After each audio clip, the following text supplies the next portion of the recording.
Tatlong sunod na talo. Maraming tanong, maraming duda. Pero isang gabi sa PhilOil, biglang nag-iba ang kwento. Ito ba ang Akari na inaasahan natin bago magsimula ang conference? At ano ang nangyari sa next lead na dating 3-0 at mukhang unstoppable? Sa laban na ito, hindi lang basta panalo ang nakuha ng Akari. Statement game ito.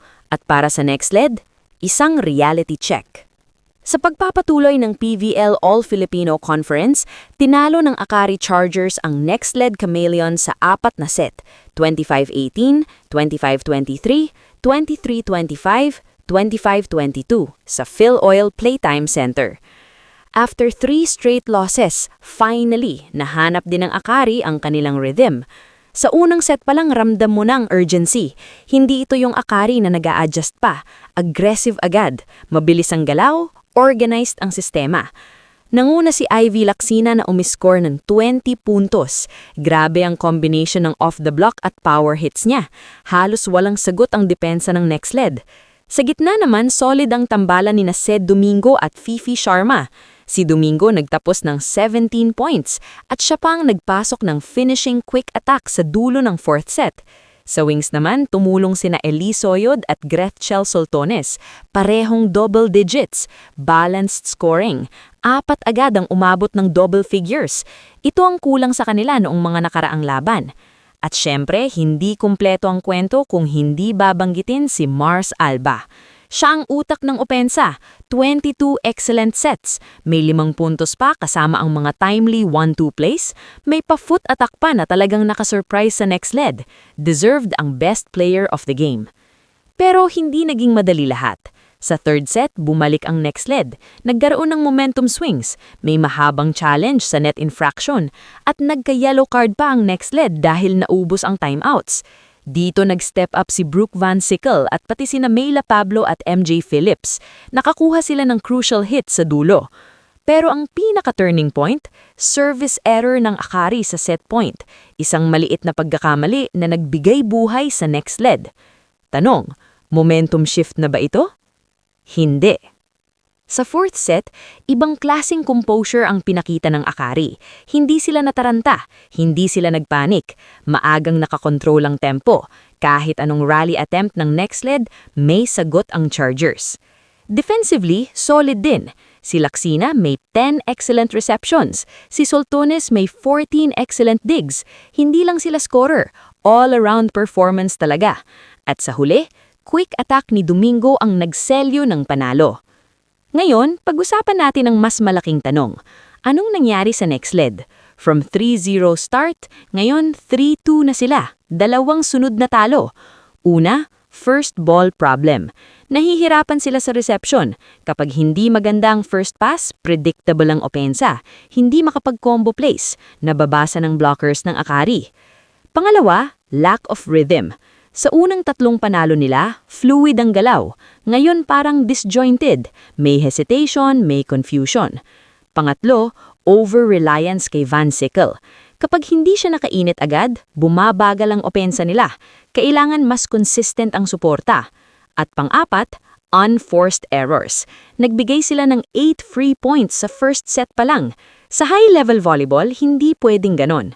Ang mas nakakapagtaka, after matalo sa Galleries Tower, parang naapektuhan ng kumpiyansa nila. Hindi na sila the same dominant team. Numbers don't lie. Attacks, 70-57 pabor sa Akari. 4 na double-digit scorers. Mas controlled ang execution. Hindi lang ito basta panalo. System win ito. Para sa Akari, ito ang blueprint. Balanced offense, solid defense, composed setter play. Para sa next lead, wake-up call ito. Ang tanong ngayon, ito na ba ang simula ng Akari comeback? O temporary momentum lang ito? At para sa next lead, makakabawi ba sila agad o tuloy-tuloy na ang slide? Comment niyo sa baba, sino ang mas may malaking chance makapasok sa semis? At kung gusto niyo pa ng ganitong in-depth volleyball analysis na hindi lang highlights kundi may breakdown talaga, make sure nakasubscribe kayo. Dahil dito, hindi lang tayo namunood ng volleyball, iniintindi natin ang laro. Ano ba problema mo? Sinupit-sapit ka pa. Paano ang warm up? Nag-warm up na ako kanina.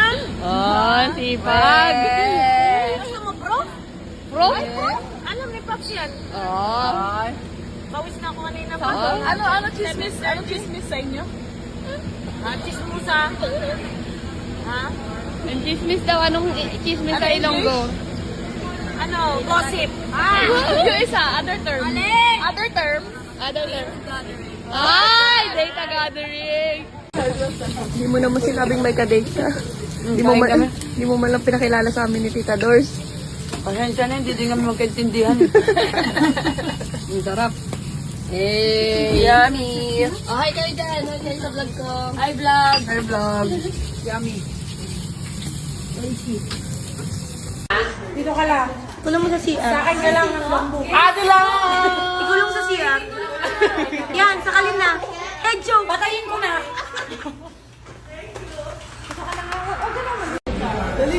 Get one. Walay. Ano na protein? Yours na ba? Ay, dalawa ko. Ay, ayaw. Hindi pa. Si Ate Mas, naibo na naman ako. Diba ni G? Kaso na to, sabi ko so. Again. Dito na. Your mom. Your mom. Mom, let's go, Mom. Ate Marian. Ate Marian. Ikaw bumili niya eh. Get one. Make it two, Vani. For the gram. Per jersey number daw. Vlogger. Oh, follow niyo daw ito ha. Tiara, follow niyo. Tiara, yung ano naman, yung hindi labag sa loob mo. Hindi niya. Oh, okay. Hi everyone. Oh, follow niyo daw siya. Si Buding. Ayan, Ara my loves ko yan. Ako talaga yung jowa ni Ate Ara my loves. I-reveal ko to kapag nasa farm ka na. Bonggay, you know. Hi guys! Bakit hindi nyo pa fina-follow si Buding? Sinasabi ko sa inyo. Oh, nagtatampo na yan. Hindi, walang tampo. Ah, walang tampo. Yan, nagsasalita ka na eh. Ayan. Guys, follow nyo si Buding. Kapag finalo nyo siya, may premyo kayo sa akin. Baka naman, Titan. Oh. Baka yung sana. Baka Titan. Vitamins! Meron ako dito. Ayan. Encanto. Encanto daw. Thank you! Mabait si Buding, malilibre ng kape to eh. Ay, kape. Napakabait naman. Tapos i-flood nyo na lang yung comments niya kung anong gusto nyo yung premyo. Thank you, Pongs! Bye guys! I-follow nyo na si Buding ha. Sinasabi ko sa inyo ha. Tapos paulit-ulit nyo panoorin yung mga video niya. Kasi nakakatawa naman siya. Wow! Lumalaki ng ulo ko. Paano kung ano yan?